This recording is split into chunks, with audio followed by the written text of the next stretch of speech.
看到没有？开机立刻就把保险给烧掉了。那这样的微波炉它到底是哪里出现了问题？其实很简单，今天一个视频给大家讲解清楚。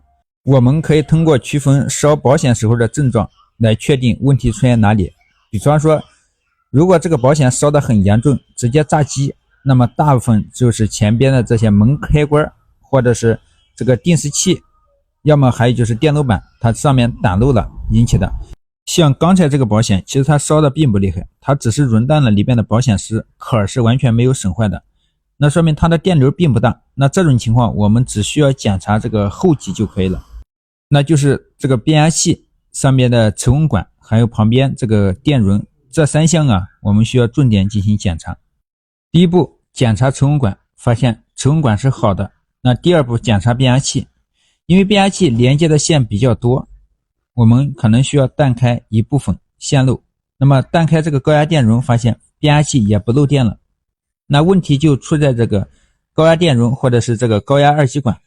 那我们断开高压二极管跟 D 之间的螺丝，发现这个二极管它也是一个好的，没有问题。